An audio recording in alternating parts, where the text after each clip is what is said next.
북한 선수단 32명이 어젯밤 강릉 선수촌으로 입촌했습니다. 털모자도 아주 이색적이었고요. 특히 여자 선수들의 붉은색 코트 차림은 아주 인상적이었다는 얘기가 나오고 있습니다. 네, 그럼 강릉 선수촌에 나가 있는 기자 연결해 보겠습니다. 이철우 기자, 북한 선수들 우리 쪽에서 첫날 밤 잘 보냈습니까?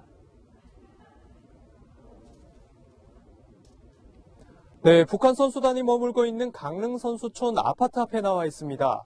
어제 오후 8시 늦게 이곳에 도착한 북한 선수들은 늦은 저녁을 먹고 짐을 푼 뒤 하룻밤을 편히 보냈습니다. 어제 입국한 북한 선수 중에서 우리 취재진의 관심이 집중된 선수는 피겨 페어에 출전하는 염대옥, 김주식 조였습니다. 국제대회에 자주 나가본 덕분인지 굳어있는 다른 선수들과 달리 활짝 웃으며 취재진에게 손을 흔드는 모습이 인상적이었는데요.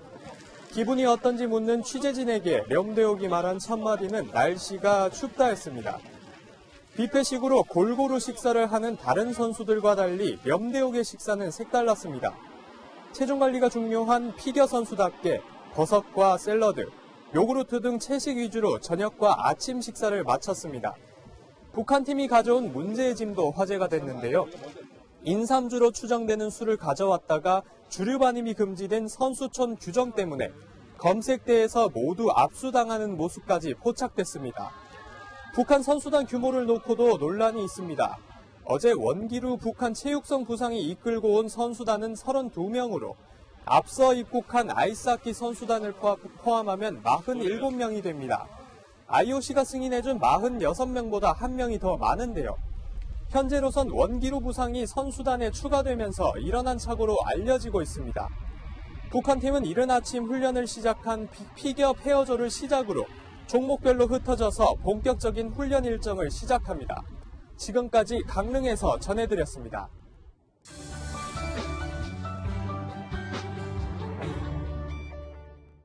자신의 첫 연두교서에서 탈북자를 소개했던 도널드 트럼프 미국 대통령이 이번엔 탈북자들을 백악관으로 초청을 한다고 합니다.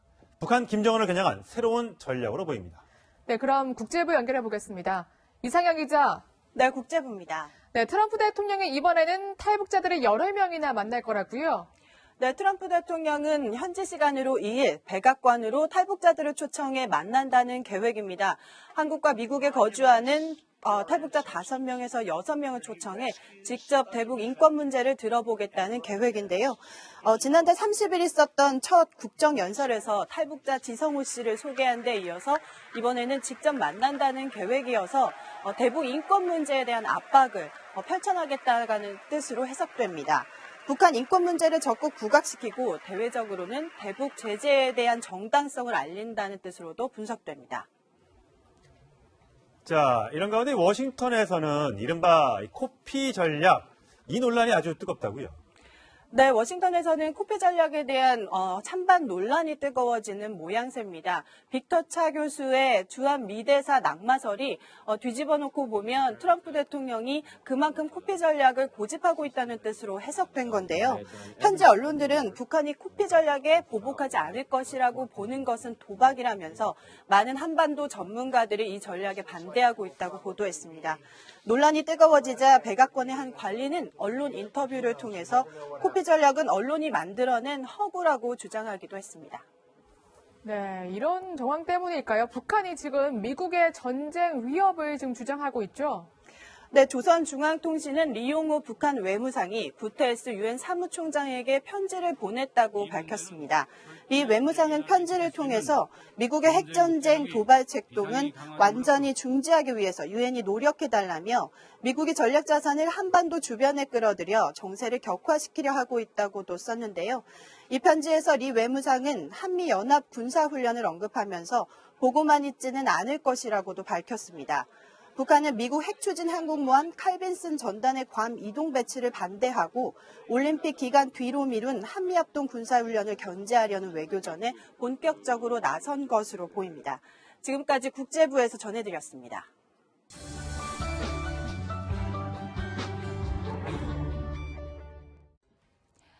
주식 투자로 4,800%가 넘는 수익률을 올린 투자 자문사가 있다면 돈을 맡기지 않을 사람이 있을까요? 한 업체가 연예인까지 앞세워 자신들의 추천 종목에 투자하면 대박이 난다고 광고를 했는데 투자자 대부분이 수익은 고사하고 원금까지 잃었습니다. 전혜정 기자입니다. 고객의 꿈을 현실로. 유명 탤런트가 등장하는 투자자문사 광고입니다. 다른 연예인도 투자를 권하며 대박났다고 강조합니다. 이 업체는 홈페이지에 실시간 누적 수익률이 4,800%가 넘었다고 했지만 경찰 조사 결과 엉터리로 집계한 수치였습니다. 천 종목이 각각 1%가 오르면 1,000원이 되는데 그거를 단순 합산해서 1,000%가 오른 것처럼. 이 업체는 금융당국에 등록도 안 한 채 불법으로 주식을 추천했고 투자 강의 제공 대가로 최대 2천만 원을 연회비로 받았습니다. 5년간 걷어들인 유료 회비만 541억 원. 하지만 유료 회원 중에도 원금까지 잃은 투자자가 여럿입니다. 가입비까지 하면 지금도 계속 마이너스거든요. 현재 그 사람이 잘못한 거지 자기는 잘못한 게 없다라고 이렇게 얘기하더라고요. 경찰 수사 결과 매수를 추천한 주식 상당수는 직원들이 임의로 정했고 종목을 추천한 직원 중에는 주식 투자 경험이 전혀 없는 비전문가도 있었습니다. 경찰은 이 업체 대표 남모 씨 등 3명을 자본시장법 위반과 사기 등의 혐의로 기소 의견으로 검찰에 넘겼습니다. 채널A 뉴스 전혜정입니다.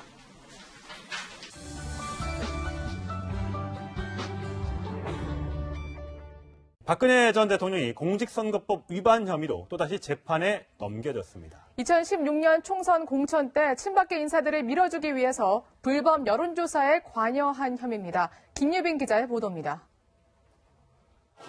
박근혜 전 대통령이 지난 2016년 치러진 4.13 총선에서 국회의원 공천 과정에 불법으로 관여한 혐의로 재판에 넘겨졌습니다. 총선을 앞두고 친박계 인사들을 선거 당선 가능성이 큰 지역에 공천시키기 위해 청와대 주도로 120차례에 걸쳐 진박 감정용 여론조사를 하는 데에 개입한 혐의입니다. 검찰은 비박계 인사를 공천에서 배제하기 위해 최경환 의원 등과 협의해 친박 리스트를 만드는 등 선거운동을 기획한 혐의도 있다고 판단했습니다. 박근혜 정부 기간 동안 저희 대구 경북 의원들 뭐 했냐 이거예요?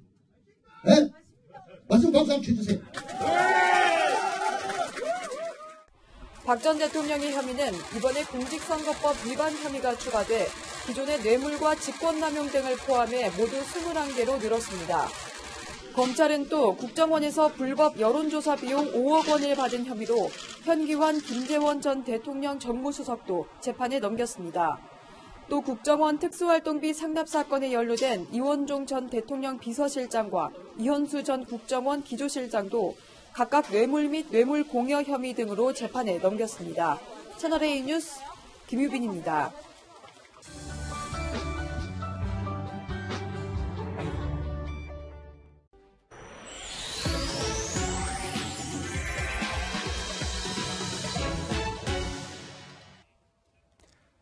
지난달 유례없는 맹추위로 인천 앞바다에서 유빙이 만들어졌습니다.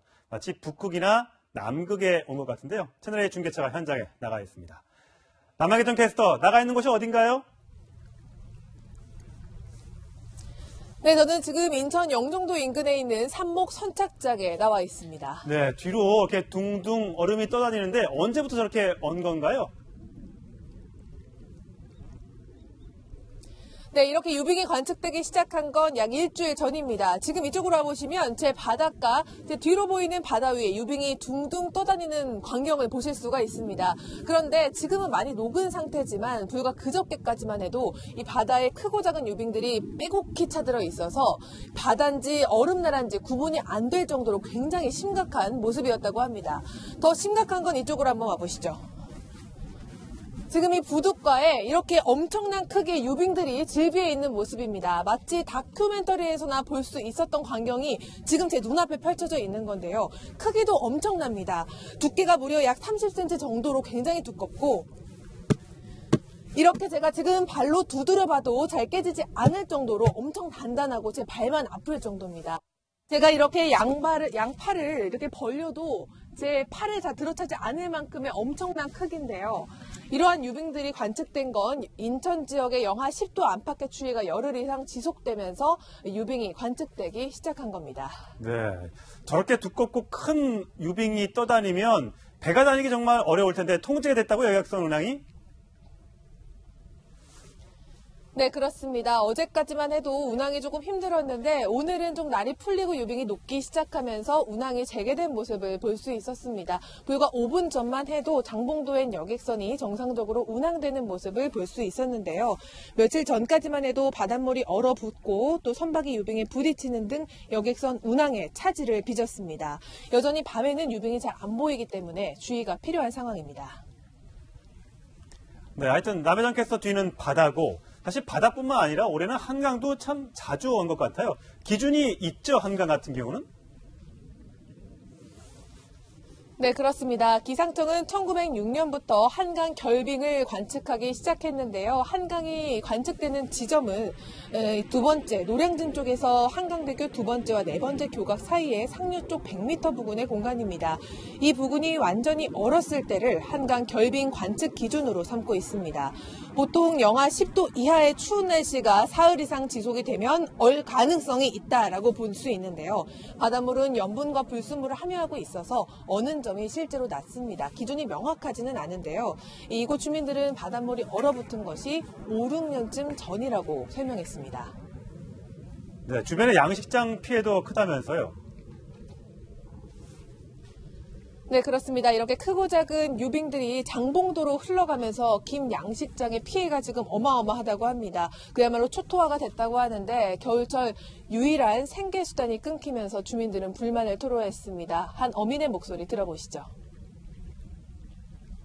저희가 8월 달부터 양식 준비를 해서 이제 수확을 앞두고 있는 시점인데 제 허리만큼 되는 높이의 그 얼음이 어장을 덮치는 바람에 완전 초토화가 된 상태고요. 거의 소생이 불가능할 정도로 네, 완전히 망가진 상태고. 네, 인근 숭어 양식장을 포함해서 물고기들이 떼죽음을 당하는 광경도 목격할 수 있었다고 합니다. 유빙이 녹았다고는 하지만 당분간 차가운 바닷물이 유지될 것으로 보여서 피해가 우려되는 상황입니다. 오늘 낮에는 좀 날씨가 좀 풀린다고 하는데 주말에 또 춥다면서요?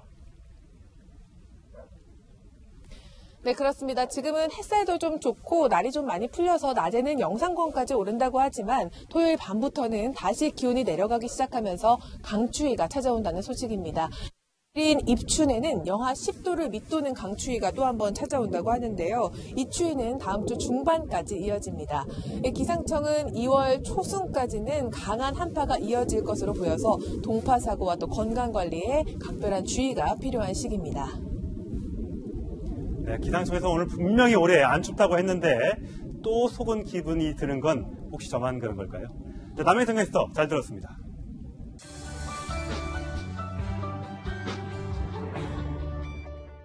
이어서 주제를 바꿔서 서지현 변호사를 좀 얘기를 해보도록 하겠습니다. 제가 조금 전에 이메일을 하나 공개를 좀 해드릴 텐데 그 통영지청에 있었던 이제 서지현 검사가 박상기 법무부 장관에게 보낸 이메일이 저희 공개가 됐습니다. 제가 이제 그림을 좀 준비를 해봤는데 일단 본인이 이렇게 장관에게 호소까지 했다. 이메일까지 보내서 저기 보면 노란색으로 보면 장관님 안녕하십니까? 저는 누구누구입니다. 그래서 이게 평간사가 이렇게 장관님께 보내는 게 좀 외람되지만 내가 이렇게 힘든 일을 당했으니 좀 잘 좀 살펴봐 달라. 조사해 달라.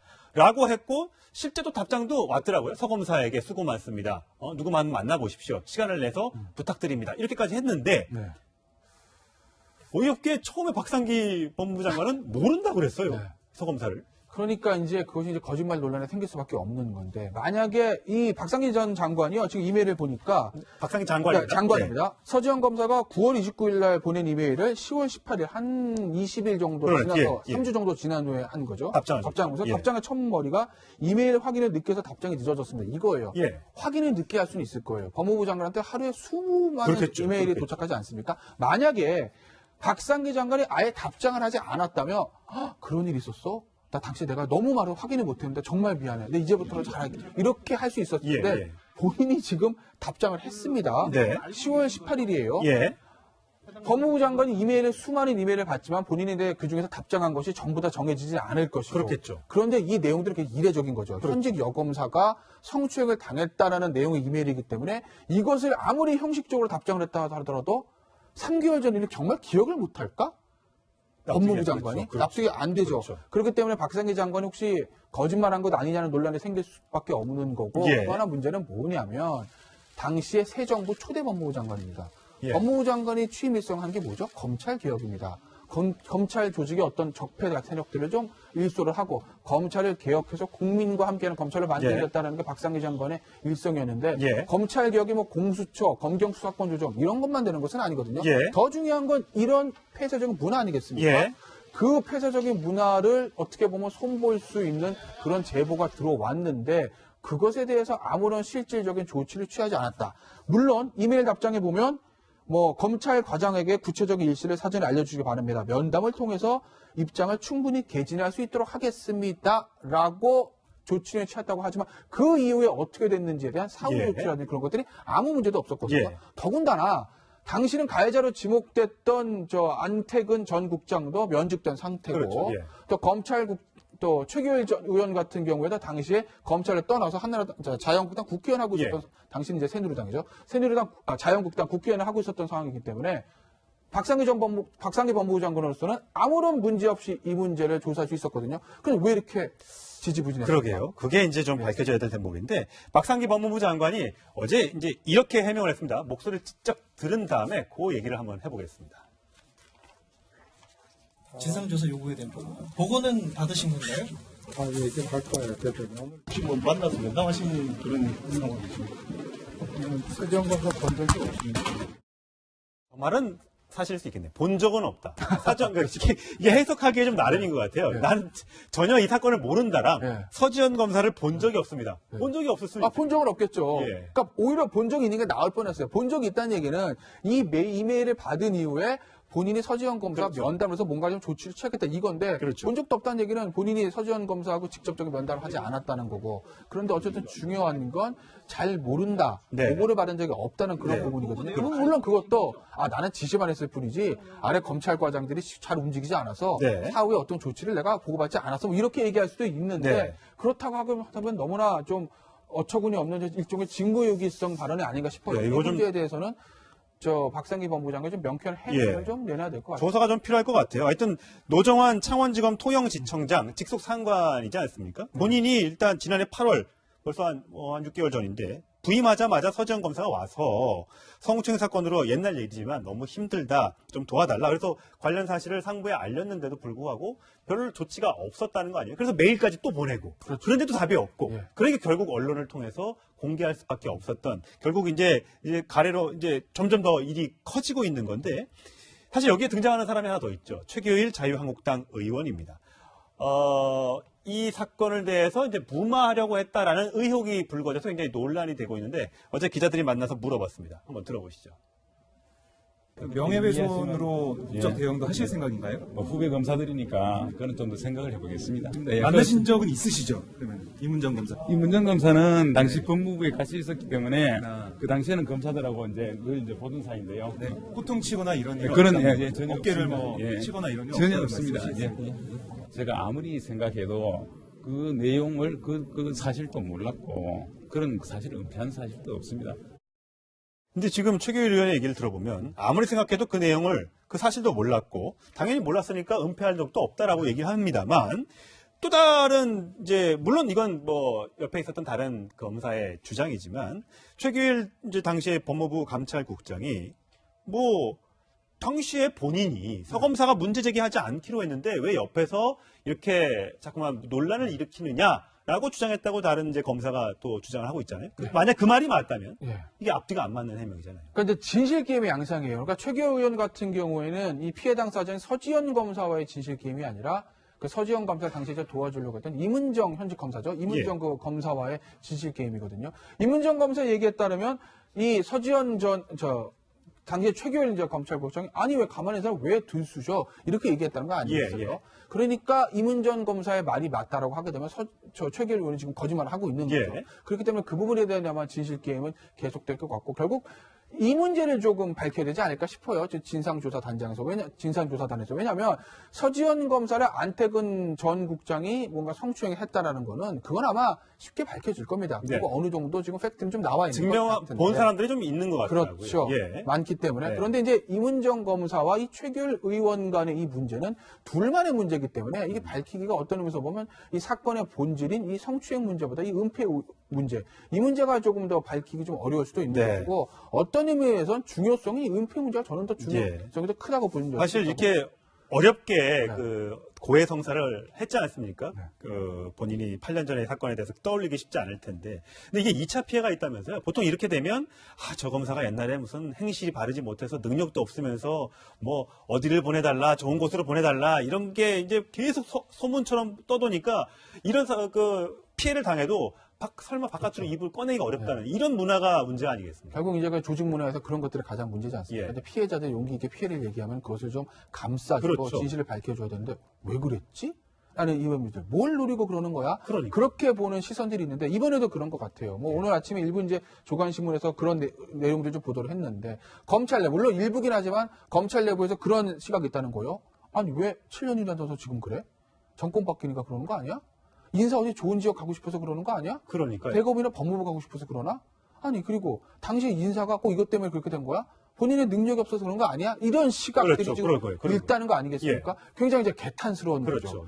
그러니까 일단 이렇게 되면 자꾸 이제 그런 문화가 생기게 되면 피해자들이 얘기를 못 합니다. 당연하죠. 그러니까 오늘도 또 동아일보에서 보도한 내용들을 보면 지방에서 했던 여자 검사가 성추행을 당했는데 그 청에서 그 가해 당사자한테 인사 조치를 하겠다고 하니까 말아주세요라고 얘기했다는 거 아니겠습니까? 왜 그렇게 얘기를 했겠어요? 이게 사건이 불거지는 게 좀 부담스럽다는 거 아니겠습니까? 그렇죠. 여검사들. 그러니까 부담스럽지 않게 본인들이 이 피해 사실을 좀 적극적으로 얘기할 수 있는 조직 문화, 사회 분위기를 좀 만들어 가야 되는데 이번 서지현 검사 사건이 그 시작점이 됐으면 하는 바람이 있습니다. 오늘 말씀 잘 들었습니다.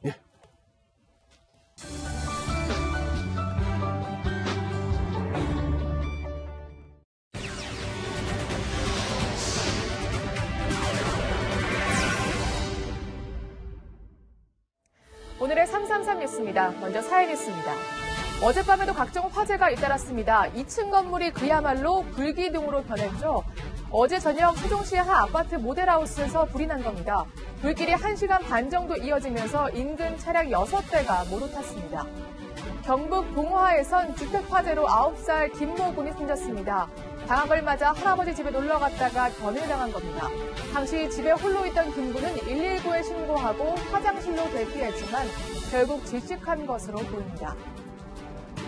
전북 익산의 한 유기동물 보호센터 개 50여 마리가 죽은 채 발견됐습니다. 동물보호단체는 동물학대로 이 센터를 고발할 계획입니다. 굶겨 죽인 자체가 일단 학대잖아요. 먼저 이끼가 낄새로 다 끼고. 보호소 측은 학대 의혹을 부인했습니다.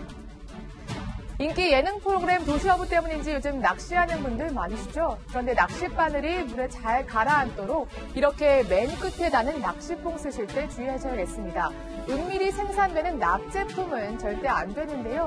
이렇게 값은 싸지만 중금속이라서 해양 자원이 오염될 수 있기 때문입니다. 비싸더라도요, 꼭 새로 만든 제품 선택하시기 바라겠습니다. 다음은 인물 뉴스입니다. 강용석 변호사가 아내와 부적절한 관계를 맺어 가정이 파탄났다며 강 변호사에게 1억 원을 청구한 유명 블로거 도도맘 김민아 씨의 전 남편 조모 씨. 이 손해배상 소송에서 결국 승소해서 위자료 4천만 원을 받게 됐습니다. 조 씨는 아이들의 바람막이로 평생을 살 것이라고 밝혔습니다. 홍준표 자유한국당 대표 자신에게 이른바 꼰대라는 수식어가 붙는 것에 대해 이렇게 말했습니다. 내가 문재인 후보보다 호적으로는 한 살이 밑이야. 그런데 나보고는 꼰대라고. 문재인은 꼰대라고 안 그런단 말이야. 네, 누리꾼들은 꼰대는 본인이 꼰대인 걸 모르기 때문에 꼰대다 이렇게 지적하는데요. 대통령을 아직도 후보라고 부르는 것도 좋지는 않아 보입니다. 박금옥 신임 주 노르웨이 대사가 부임을 앞두고 돌연 사직했습니다. 외교부 측에선 건강상의 이유라고 밝혔지만 내정 직후 왜 노르웨이를 내가 가야 되냐, 추워서 싫다고 말한 사실이 드러나면서 논란이 일고 있습니다. 마지막으로 생활 뉴스 살펴보겠습니다. 북한예술단의 특별공연 티켓 응모가 잠시 후 12시부터 시작됩니다. 인터파크 티켓 홈페이지나 앱을 통해 응모할 수 있고 관람비는 무료입니다. 너무 추우면 정말 범죄가 줄어드는 걸까요?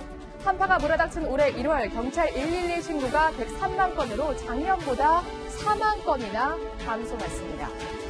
태국 가실 때 알아두셔야겠습니다. 푸켓과 파타야 등 유명 해변 24곳이 금연 지역으로 지정됐습니다. 적발되면 벌금 300만 원이나 징역 최대 1년까지도 처벌받을 수가 있다고 합니다. 지금까지 333 뉴스였습니다.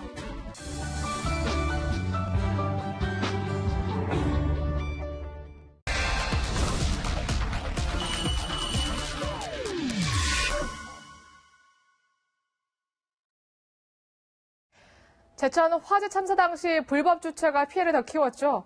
이제 40여일이 지났는데 좀 달라졌을까요? 불법 주차 단속 현장을 동행해봤더니 불법 주차는 여전하고 오히려 욕설이 난무했습니다. 백승호 기자와 함께 짚어보겠습니다. 어서 오세요. 네, 주차 단속 많이 힘들었죠. 직접 해봤더니 좀 어땠던가요? 사실 제가 사흘간 이제 서울 네. 도심을 다니면서 시청과 구청 공무원들과 불법 주정차 단속을 했었는데요. 불법 주정차 사실 엄연한 잘못인데 그렇죠. 취재했을 당시 순순히 잘못을 인정한 시민들은 거의 없었습니다. 영상으로 확인해 보십시오. 아줌마, 네. 아무리 그래 저기도 업무도 정확하잖아. 내가 사람이 하는 건데. 하고 있습니다. 흔들지 마세요. 내가 그럼 당신들 내가 일하고 하면 뒤에 따라다녀서 전부 다 닦지 않고는 당신들 내가 다 전부 다 동무경찰들 다 집어넣을 거야 내가. 나 가사구나. 전화해갖고 아무나 제일 잘못 본 사람들 일하세요. 말도 안 되는 무슨 자벽을 내죠. 예수가 무슨 안 해라고. 단속을 했던 49건 중 운전자들이 막말과 폭언을 한 경우는 무려 31건이나 됐습니다. 이 정도 욕설 들으면 저는 정말 못할 것 같은데 욕설도 욕설이지만 그 아예 단속원을 무시하고 차를 몰고 도주하는 사람까지 있다면서요? 네, 그렇습니다. 운전자가 차에 있을 때 불법 주정차 단속을 하면 보통 한 명은 운전자의 위반 사항을 고지하고 다른 한 명이 차의 앞뒤 사진을 찍는데요. 흥분한 운전자가 도주를 시도해 사고가 날 뻔했던 아찔한 순간도 있었습니다.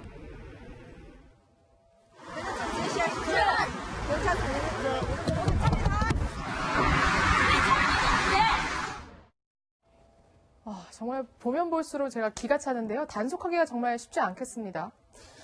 네, 그렇습니다. 특히 여성 공무원들과 함께 다니면 충격적인 얘기를 많이 들을 수 있었는데요. 한번 들어보시죠. 평생 이 짓거리나 해먹고 살아라 이러면서 그 가족 얘기도 많이 하세요. 뭐라고요? 야 자식들은 이런 거 하는 거 아니? 뭐 이러면서. 그래서 여자라고 해서 조금 이렇게 불편한 얘기를 많이 하세요. 단속하지 말고 내 앞에 와서 술이나 따라라 뭐 이런 얘기부터. 술이나 따르는 얘기는 어떻게 할 수 있는 거죠? 네. 정말 이런 말들이 참 충격적일 네. 수밖에 없는데 특히 이 구청 같은 경우에는 처음에 불법 주정차 단속을 했던 인원이 총 20명이나 됐습니다. 네. 근데 다 여성이었거든요. 아, 그래요? 근데 이제 지금 현재는 총 4명밖에 안 남아있고 나머지 인원들은 다 남성으로 채워진 겁니다. 아니, 저는 매일 저렇게 당하고 계신다는 게 좀 이해가 안 됩니다. 이렇게 그 단속 공무원들 분들은 거의 매일 욕설과 성희롱을 당하면서 더군다나 생명의 위협도 느끼는 경우가 많지만 사실 이분들에게 이런 위협을 제재할 권한이 없습니다. 협박을 당해도 경찰에 신고하는 게 전부라 취재를 하면서 아쉬운 부분이 많았습니다. 아무런 제재가 없기 때문에 이제 아무래도 주차 단속원이라고 오히려 자신이 안 지켰는데도 무시하는군요. 근데 단속을 이제 동행해 보니까 이 지역은 정말 사람들이 주차를 잘 안 지키더라, 불법 주정차를 하더라 이런 지역이 좀 있었습니까? 네, 맞습니다. 사실 아무데나 이렇게 불법 주정차를 많이 하진 않고 주요 포인트들이 있는데 네. 바로 여기 나와 있습니다. 주로 이렇게 차들이 많이 다니는 이제 교차로나 이제 어린이들이 많은 초등학교 앞 그리고 버스 주정차가 많은 이제 버스 정류장이 대표적인데 네. 자, 이런 것들이 이제 집중 단속되는 이유는 인명피해 등 큰 사고로 이어질 수 있기 때문입니다. 예전에는 운전자가 나타나면 단순 계도 수준에서 마무리됐지만 이제는 무조건 단속 대상이 된다고 합니다. 네. 특히 어린이 보호구역에서는 승용차 기준 일반 지역에서 4만 원이었던 과태료보다 2배인 8만 원을 물어야 합니다. 지난 충북 제천 화재 때 불법 주정차 차량 때문에 소방차 진입이 지연된 바 있죠. 당시 나만 편하면 된다는 아니란 인식에 대해서 비판한 목소리가 많았지만 현장에 나가보니 아직 갈 길이 멀다는 느낌에 답답함을 느꼈던 시간이었습니다. 네, 여기까지 듣겠습니다. 사회부 백승호 기자였습니다. 감사합니다.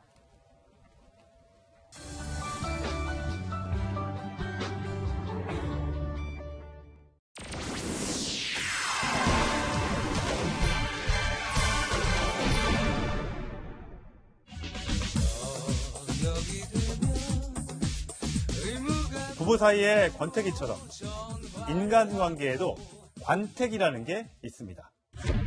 관계와 권태기를 합성한 말인데요. 알맹이 없는 인간관계에 염증이나 회의를 느끼는 상태를 뜻합니다.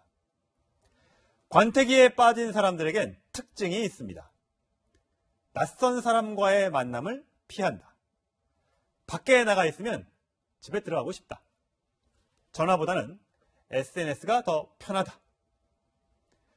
특히 페이스북이나 인스타그램에 일상을 올리고 좋아요를 이렇게 누르거나 댓글로 소통하는 사람들이 많습니다. 혼자 가는 여행이 더 편하다. 이런 사람의 비중도요, 59.8%. 네, 10명 가운데 6명 꼴이나 됩니다. 그럼 왜 우린 관태기에 빠질까요?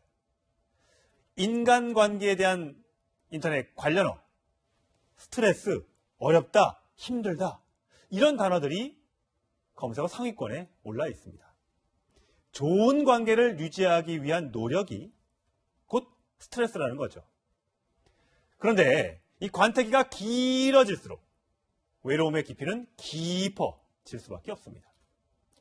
외로움은 하루에 담배 15개 비를 피우는 것만큼이나 건강에 해롭다는 영국의 조사 결과도 있습니다. 급기야 영국은 외로움 장관을 임명했습니다.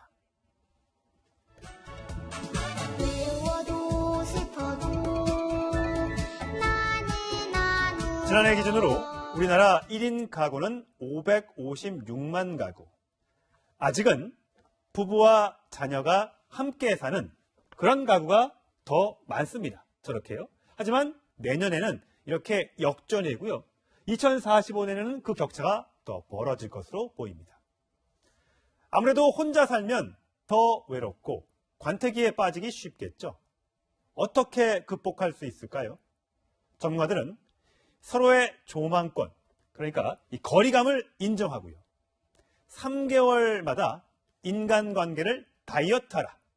그리고 마지막으로 일정 기간 동안 SNS를 딱 끊어라. 이렇게 조언하고 있습니다. 저도 제 스마트폰을 열어봤더니 이 카톡을 이렇게 실행해봤더니 친구가 무려 2220명, 엄청 많지 않습니까?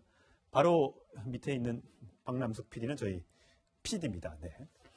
나름 저도 관리한다고 생일 때마다 또 무슨 날 명절 때마다 이렇게 문자 메시지 보내는데 그게 참 스트레스더라고요.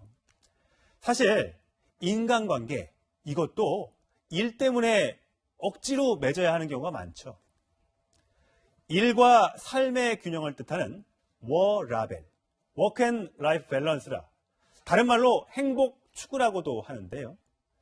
이 수치 보고 혹시 어떤 생각 드십니까? 행복지수라고 이제 이름이 되어 있는데 30분에서 1시간 내 한 번씩 스마트폰을 확인하는 사람과 더 자주 확인하는 사람, 행복지수가요, 이렇게 차이가 납니다. 주말엔 스마트폰 잠시 내려놓으시죠. 천상철의 시선입니다.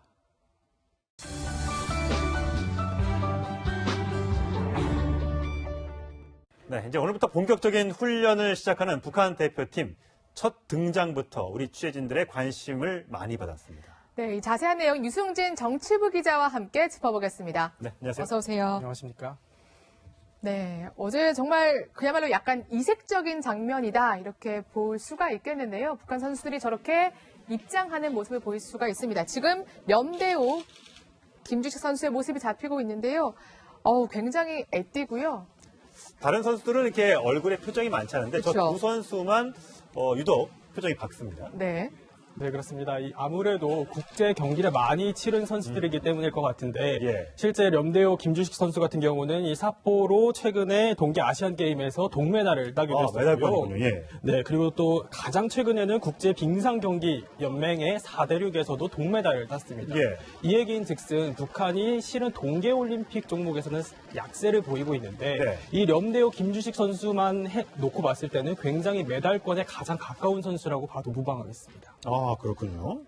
그래도 그러면 우리 평창 올림픽에서 가장 메달을 기대해 보일 수 있는 또 북한 선수 중에 라고 할 수 있겠네요. 특히 굉장히 염대옥 선수가 네. 표정이 풍부하거든요. 이번 입국장에서 봤을 때도 아마 보셨을 텐데 굉장히 미소가 밝고 그러네요. 피겨 스케이팅 종목 같은 경우에는 표현력이 굉장히 중요하지 않습니까? 그렇죠. 예. 그렇기 때문에 저런 표정 연기가 날로 갈수록 진화하고 있기 때문에 이번에 메달권을 기대해봐도 좋다라는 평들이 나오고 있습니다. 예. 염재욱 선수는 20살이고요. 키가 151cm밖에 안 되는 작은 선수인데도 불구하고 세계적인 실력을 인정받고 있다고 합니다. 근데 이 염 선수가 식사를 다른 선수들은 뷔페를 이렇게 골고루 잘 먹는다는데 그렇지 않다면서요? 네, 그렇습니다. 우리 선수촌에 준비된 뷔페는 굉장히 맛있는 게 많거든요. 예를 들어서 뭐 육류라든지 굉장히 좋은 음식들이 많은데 이 염대옥 선수 같은 경우는 주로 채식 위주의 식단을 하고 있다고 합니다. 이 취재진이 왜 고기를 먹지 않느냐 이렇게 묻자 평소에 원래 고기를 잘 안 먹는다 이렇게 밝혔고요. 네, 그렇다면 그 왜 그러냐, 체중 조절을 하고 있냐 그랬더니 아주 짧게 이렇게 대답을 했습니다. 아무래도 피겨 종목이 몸이 가벼워야 되기 때문에 채소 위주의 식단을 하고 있는 것으로 보입니다. 네, 어제 이제 염대옥 선수의 모습을 보니까 정말 제가 괜히 언니 같아서 더 챙겨주고 싶고 이런 마음이 드는데 밥도 물론 체중 관리도 중요하지만 더 잘 먹고 해서 꼭 메달을 땄으면 하는 그런 바람이 듭니다. 일단 어제 근데 선수촌 입촌할 때 보안 검색대에서 이렇게 제지를 당하는 일이 있었다는데 뭔가 수상한 물건을 좀 들고 온 건가요? 네, 맞습니다. 실제로 선수촌에 입촌을 하게 되면 보안 검색대를 반드시 거쳐야 되거든요. 근데 이번에 북한 임원 3명이 들어오다가 저지를 당하는 일이 발생을 했습니다. 그 이유는 바로 인삼주로 추정되는 상품 때문인데 지금 보시는 저 술입니다. 저거를 물건이 아니군요. 선수가 아니고 북한 임원이 들고 온 거군요. 네, 현재로서는 주류로 추정은 되는데 정확하게 알 수는 없지만 어쨌든 저런 인삼주로 추정되는 물품을 가지고 들어오다가 규정에 걸린 걸로 보이고요. 실제로 선수촌 규정에 따르면요, 이 IOC 측도 그렇고 이 선수들이 들어올 때 주류를 갖고 오지 못하게 되어 있습니다. 그 이유인즉슨 안전 문제가 가장 대두가 되고요. 두 번째로는 실제 선수들이 경기를 하는데 주류를 마시는 게 지장을 줄 수도 있기 때문에 그런 걸로 보입니다. 네, 북한 먼저 왔던 아이스하키 단일팀 같은 경우는 그 관계자들이 선수촌 안에서 담배 필 수 있는 줄 알고 처음에 했다가 못 핀다고 해서 좀 당황했다고 하는데 남과 북의 문화가 좀 많이 다른 것 같습니다. 자, IOC가 승인한 북한 선수단 규모가 46명인데 한 명이 더 왔다면서요? 네, 맞습니다. 한 명이 더 왔는데 아직까지 제가 좀 전까지도 통일부에 취재를 해봤는데 아직까지도 파악은 되지 않고 있습니다. 이게 통일부에서도 파악을 못하고 있는 건가요? 아니면 취재상 안 알려진 건가요? 제가 취재를 해본 결과 현재 누군지는 추정은 되지만 공식적으로 밝히지는 않고 있는 상황으로 보입니다. 그 이유는 즉슨 IOC에서는 이제 선수와 임원진들을 포함해서 46명이라고 통보를 해왔는데 실제로 북한에서는 우리 통일부 측에는 47명으로 통보를 한 것으로 전해집니다. IOC와 통일부 간의 일종의 혼선이 있었던 걸로 보이고요. 통일부에서는 선수촌에 입촌하는 그 명단과 대조를 해서 추가적으로 어떤 사람인지를 확인을 하겠다라는 입장입니다. 자, 북한 선수단 입국할 당시에 가장 눈에 띄었던 게 이 가슴에 붙어 있던 그 인공기였습니다. 우리 그 스키 선수단이 북한에 올라갈 때는 뭐 태극기도 달지 않고 또 가급적 코리아 쓰여져 있지 않는 옷을 입고 올라가도록 그렇게 했었는데 북한 선수단은 떡하니 가슴에 인공기를 달고 와서 조금 의외다 좀 놀랍다 이렇게 반응이 나오더라고요. 네, 그렇습니다. 저희 채널A 리포트를 통해서도 전해드렸는데 실제로 이번에 마식령 스키 훈련을 떠났을 때 스키 협회 측에서 말을 지시가 내려오기를 이번에는 태극기나 아니면 유니폼에 코리아가 새겨진 유니폼을 입지 말자라는 그런 지시가 내려왔었다고 합니다. 그런데 이상하게 이번에 우리 그 북한 대표단이 내려왔을 때는 가슴에 인공기 배지, 보이시는 것처럼 인공기 배지를 달고 내려왔습니다. 이에 대해 당국자는 뭐라고 해명을 했냐면요. 실제 스키 공동훈련 같은 경우는 친선 경기이기 때문에 이 친선 경기 차원에서 달고 가지 않는 것은 큰 문제가 되지 않는다. 하지만 이번에 북한 대표단이 내려온 경우 같은 경우에는 인공기 배지를 올림픽 대표단, 즉 국가대표로서 달고 내려온 것이다 라고 설명을 했습니다. 하지만 어찌됐든 간에 같은 전세기를 타고 오지 않았습니까? 그렇죠. 우리가 그 전세기를 타고 올라갈 때는 우리는 태극기라든지 코리아가 새겨진 유니폼을 입지 못하게 했는데 그 전세기를 타고 북측 대표단이 내려왔을 때는 인공기 배지를 달았다. 어떻게 보면 형평성 면에서는 조금 어긋난다라고 볼 수도 있겠습니다. 그렇겠네요. 염대혁 선수도 어제 마찬가지로 바깥에는 이 인공기가, 또 안에는 또 김일성, 김정일 부자가 새겨진 배지를 달고 왔는데요. 과거에도 사실 이 선수들이 대회에 많이 나가서 이제 상을 많이 받았었는데 나가서 김정은을 많이 얘기한 적이 있습니다. 한번 들어보시죠. 동작이 잘 안 된다고 신경을 내고 짜증을 낸다면 서로의 화합이 잘 안 된다고 생각합니다. 실수를 할까봐 겁이 나고 자신심을 잃게 됩니다. 그럴 때마다 주시든지 나에게 할 수 있다는 자신심을 주고 용기를 줍니다. 경리하는 원수님께 기쁨만을 드리고 우리들의 모범 출연을 단 한 번만이라도 보여드리고 싶은 것이 저의 간절한 소원입니다. 네, 경애하는 원수님께 이러니까 사실 약간은 이제 저도 좀 이질감을 느끼는 것 같은데 그래도 우리나라에 왔으니까 뭔가 우리 선수들과 좀 친해지면서 약간 자유민주주의라는 것도 좀 느껴보고 했으면 좋겠는데 굉장히 제약이 많다는 얘기를 들었어요. 뭔가 하지 말아야 될 거 이런 게 딱 있다고 하더라고요. 네, 맞습니다. 이 정부 합동 지원단이 꾸려졌지 않습니까? 네. 정부 합동 지원단에서 조직위로 공문을 보낸 것으로 알려졌습니다.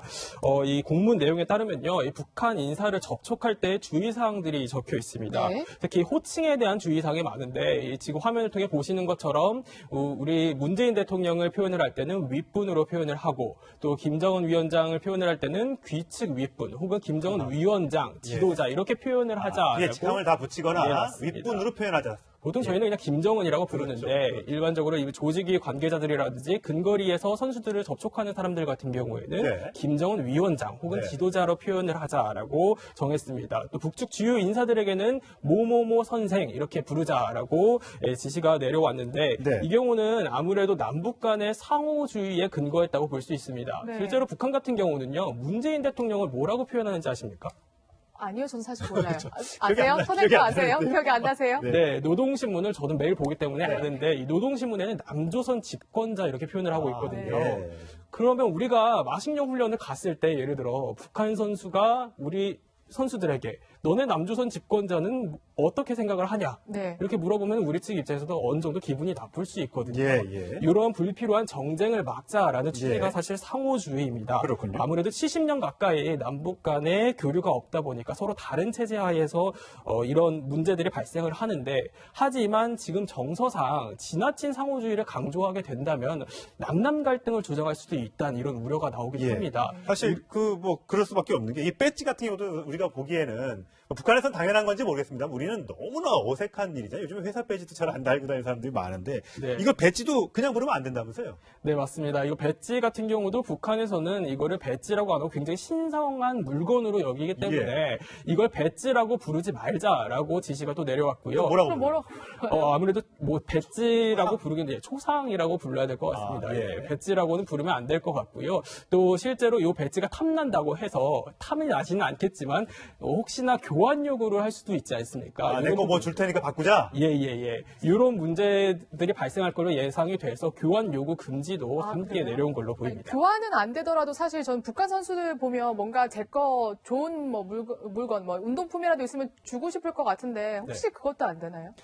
네, 안 됩니다. 실제 북한 선수들에게 이번에 마식령 훈련을 갔을 때 우리 선수들이 북한 선수들이 쓰는 장비가 조금 낡은 것 같아서 주고 싶다 이런 생각도 들긴 했었다는데 스키 장비 같은 경우는 굉장히 고가의 장비거든요. 이럴 경우에 대북 제재 위반 소지가 있기 때문에 이러한 부분들은 유의하셔야 될 것 같습니다. 네. 자, 마식령 스키장 우리가 올라갔다 오면서 영상이 어저께 뒤늦게 공개돼서 제가 TV를 통해서 많이 소개를 해드리지 못했는데, 자, 유승진 기자가 나왔으니까 마식령 스키장 영상을 좀 공개를 해드리겠습니다. 자, 가장 우려했던 건 이제 대북 제재 위반 소지가 있느냐 없느냐 그런 건데 어떻습니까? 네, 실제 아무래도 우리가 직접 북한으로 건너가기 때문에 이 북한에서 현금을 쓰게 되거나 아니면 우리가 어떤 물건을 주게 될 경우에 대북 제재 위반 소지가 있거든요. 그래서 이번에 통일부 같은 경우에는 같이 올라가는 관계자들에게 현금을 들고 가지 말자라는 어느 정도 협의를 봤다 그러고요. 실제로 대부분 환전조차 해가지 않은 걸로 알려집니다. 하지만 일일이 모두 확인한 건 아니기 때문에 이 부분에 대해서는 좀 더 추가 취재가 필요하다고 보이고요. 네, 실제 전 세계를 놓고 며칠 전까지만 해도 착륙을 하기 전까지만 해도 사실 우리가 대북 제재를 놓고 굉장히 진땀을 많이 뺐었습니다. 왜냐하면은 미국 독자 제재에 따르면은요, 이 북한을 들어간 비행기 같은 경우는 180일간 미국을 들어가지 못하게 금지를 하고 있습니다. 이 때문에 자칫 이번에 전 세계를 띄운 아시아나항공이 피해를 입을까 굉장히 진땀을 빼기도 했었습니다. 이 때문에 대북 제재를 놓고 통일부가 굉장히 조심스러운 모양새를 보이고 있습니다. 지금 딱 보면 사실 마식령 북한이라는 느낌은 안 들고 어디 강원도에 정말 저희 리조트 같은 느낌이 드는데 딱 봐도 시설이 나쁘지는 않습니다. 그리고 굉장히 북한 내에서는 고가로 알려져 있잖아요. 그래서 저희가 호텔을 직접 소개하는 직원의 목소리를 준비해봤습니다. 링크프로가 마식령에서 나온 산나물들과 곡류들입니다. 인삼 제품만 개성지구에서 나오는 개성그룹 인삼, 유명한 개성그룹 인삼이라서 인삼 세계적으로 유명한 거니까 왜 비싸다. 내용들 안에서 그런 얘기 있었잖아요. 사람들이 동청 요구하시면 또 잘 해드릴 수 있습니다. 네, 남측 관계자들한테 할인도 해줄 수 있다. 저렇게 여유인지 모르겠습니다. 굉장히 여유로운 모습을 보이고 있는데. 저게 마식령 호텔 안에 있는 상점이죠? 예, 맞습니다. 마식령 안에 있는 상점이고요. 또 굉장히 눈에 띄는 점이 지금 보시는 것처럼 신선칸이 있습니다. 이렇게 신선칸을 직접 비치를 해놓고요. 마식령에서 나온 산나물이라든지 특산품들을 팔고 있는데 이런 신선칸은 사실 북한을 취재하는 제 입장에서도 조선중앙TV를 통해서는 쉽게 볼 수 없는 화면이었거든요. 굉장히 놀라웠던 기억이 납니다. 그렇군요. 그뿐만 아니라 저는 놀란 게 오늘 아침에 그 영상을 저도 한번 살펴봤는데 해외 명품들이 좀 있습니다. 뭐 저희가 로고를 보면 많은 분들이 아시겠습니다만 그 마식령 여자 봉사원의 얘기 한번 더 들어보시죠. 명품 발리 가방 같은 거 스위스. 예, 맞습니다. 그러면 41,000원이라고 적혀 있는 거는 가격이 얼마예요? 이거 가격이 얼마라고? 41,000원, 벌써 41,000원인데 어떤 가격을? 달러로. 그것도 한 300달러 정도 됩니다. 진짜, 근데 사실 저 명품 가방 굉장히 비싼 걸로 알고 있거든요. 근데 생각보다는 가격이 싸서 살짝 놀라기도 했고, 두 번째로는 저게 진짠가 이런 생각이 좀 들더라고요. 네, 그런 의문이 아무래도 드실 겁니다.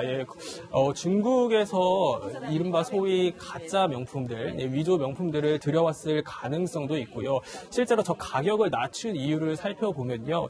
유엔 대북 제재에 따르면 실제로 그 사치품에 대한 규정이 좀 애매모호합니다. 애매모호해요? 아예 못 들어오는 거 아닌가 보죠? 사치품에 대한 규정이 정확하게 금액을 제시하고는 있지만 대략 한 700달러 선으로 추정은 되거든요. 그래서 그 이유 때문에 어느 정도 가격 표시는 낮춰놨다라고 볼 수도 있겠고요. 하지만 EU 같은 경우는요, 유럽연합 같은 경우는 거의 사치품, 핸드백이라든지 가방, 가죽 같은 경우는 거의 들여오지 못하게 하고 있습니다. 그럴 경우에는 지금 해당 브랜드 같은 경우에는 유럽 쪽 브랜드로 알고 있는데 이 문제 때문에 어느 정도 대북 제재에 또 위반 소지가 될 수도 있다라고 해석을 해볼 수도 있는 부분입니다. 그렇군요. 이게 룸서비스도 된다면서요? 네, 그렇습니다. 실제 호텔 내부를 찍은 화면을 보면요. 예. 룸 서비스도 제공이 되고 있습니다.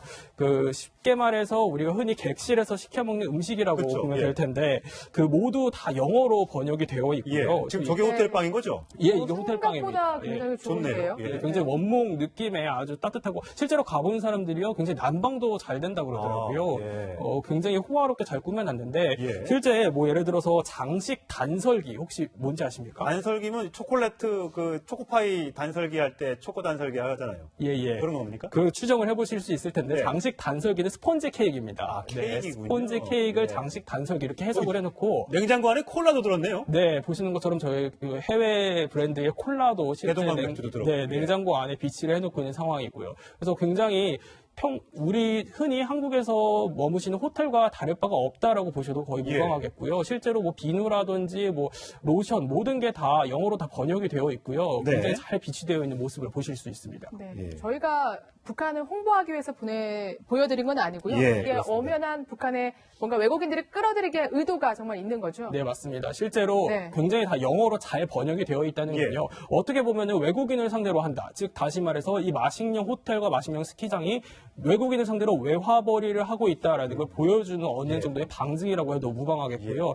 이 실제로 얼마나 많은 외국인들이 찾는지는 잘 모르겠지만요. 네. 그 외화벌이 수단으로서 체제 선진에 앞장서고 있으면 확실해 보입니다. 예. 지진 다갈, 도마도 다갈, 네, 소세지, 꼴바싸, 뭐 여러 가지 음식들이 많이 나와 있는데 옆에 있는 건 북한 가격이기 때문에 네. 저보다 한 10배 정도 비싸죠. 북한 가격은요. 예. 저 뒤에 0을 하나 붙이시면 대충 추정을 해보실 수 그래요? 있습니다. 그럼 예. 2,500원, 예, 예. 2,000원 바게트, 뭐 네네. 처진 다갈은 지진 다갈이군요. 지진 다갈. 네네. 죄송합니다. 1,500원 이렇게 되는군요. 지진 다갈이 프라이드 에그니까 저게 후라이를 얘기하는 구운 거예요. 달걀. 예. 네, 구운 달걀입니다. 우리하고 좀 용어가 좀 많이 다른 것 같은데 어쨌든 북한이 우리나라를 통해서 본인의 이 김정은의 치정물을 홍보, 선전하고자 하는 의도 분명히 저 부분에서 읽을 수 있을 것 같습니다. 오늘 말씀 잘 들었습니다. 감사합니다.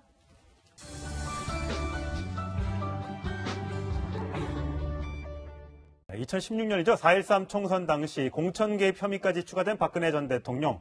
오늘 67번째 생일을 씁쓸하게 구치소에서 맞고 있습니다. 자세한 이야기 김태현 변호사와 얘기 나눠보겠습니다. 안녕하십니까. 네, 안녕하세요. 박 전 대통령 지지자들이 어제도 그 주인공 없는 생일 파티를 열었는데 오늘도 이 시간 현재 열고 있습니다. 일단 어제 장면부터 먼저 보시죠.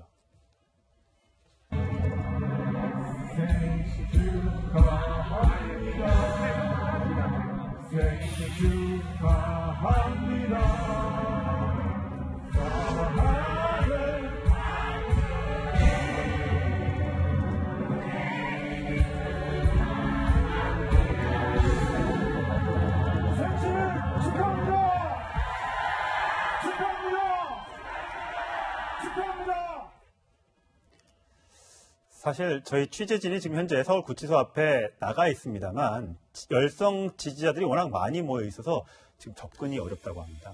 네. 그렇죠. 어쨌든 뭐 박근혜 전 대통령 예전에 이제 탄핵 사태 때도 그랬고 뭐 태극기 집회라고 하는 박근혜 전 대통령 열성 지지자 항상 있지 않습니까? 어쨌든 박근혜 전 대통령에 대한 그런 열성 지지자들의 뭐 마음은 뭐 이해할 수 있는 측면이 있는데 네.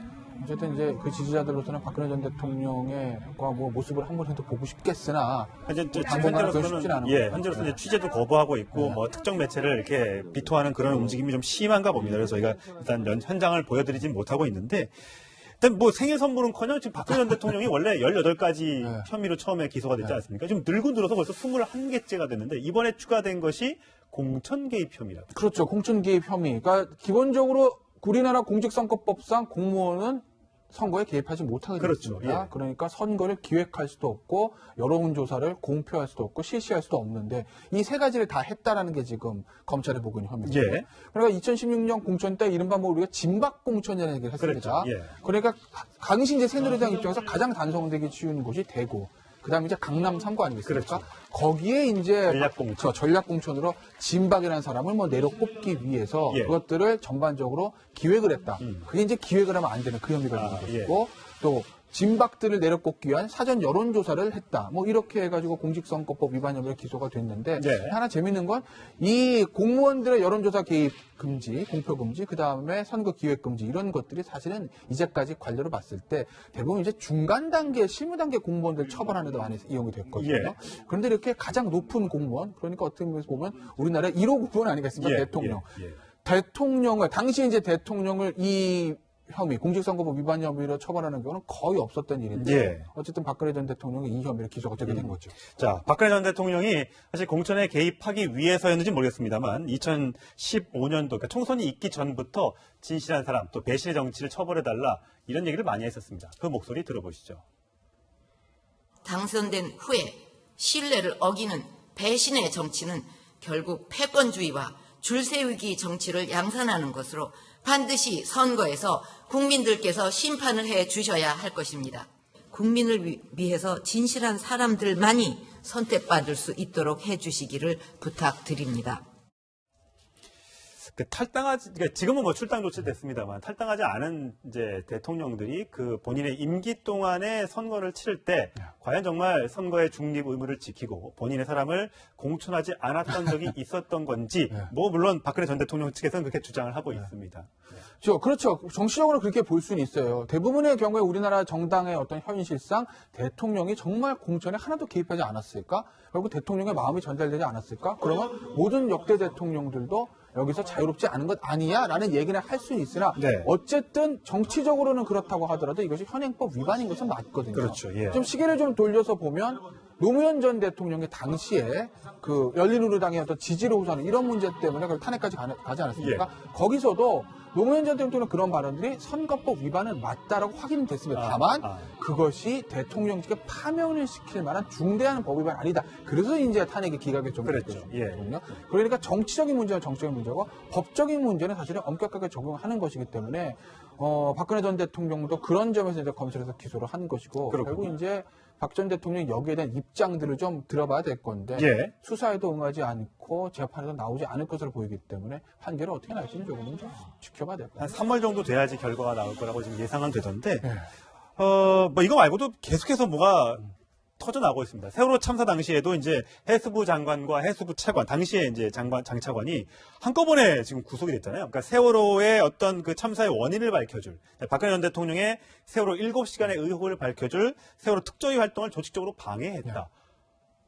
그 장 차관을 한꺼번에 구속하는 경우도 있더라고요. 저 이번에 처음 본 것 같아요. 굉장히 좀 이례적이죠. 이례적이죠. 다만 이 사람들이 현직장 차관이었으면 업무의 어떤 연속성이라든지 업무 문제 때문에 조금 달리 볼 수도 있었는데 전직이거든요. 그러니까 이제 그런 부담 사실 덜한 거죠. 그것도 뭐 일종의 관례라면 관례였으니까요. 근데 구속을 한 건데 결국 이제 관건은 이 장 차관들의 구속이 박근혜 전 대통령의 기소로 연결될 것이 이 부분 아니겠습니까? 결국 진술입니다. 앞서 말씀드렸던 그 선거법 위반 문제도 박 전 대통령 소위 말하는 오더가 있었는지 여부는 당시에 실무를 담당했던 현기환 전 정무수석하고 김지원 전 정무수석이 입에 달렸던 거고 이게 우리의 단독 작품이다. 아니면 VIP로부터 지시가 있었습니다. 이렇게 진술 나오는 거에 딸린 거고 이 문제도 마찬가지입니다. 이 구속된 장 차관들이 구속된 이후에 그것이 본인들의 독단적인 아니면 행동인지 아니면 BH 더 BH에 더 나가면 김기춘 당시 실장까지인지 아니면 박근혜 당시 대통령까지인지 누구로부터 지시를 받아서 했는지 아니면 본인들의 단독적인 행위인지에 대해서 어떻게 진술하냐에 따라서 이 부분이 또 검찰의 칼끝이 박근혜 전 대통령을 향할 것인지가 정해지겠죠.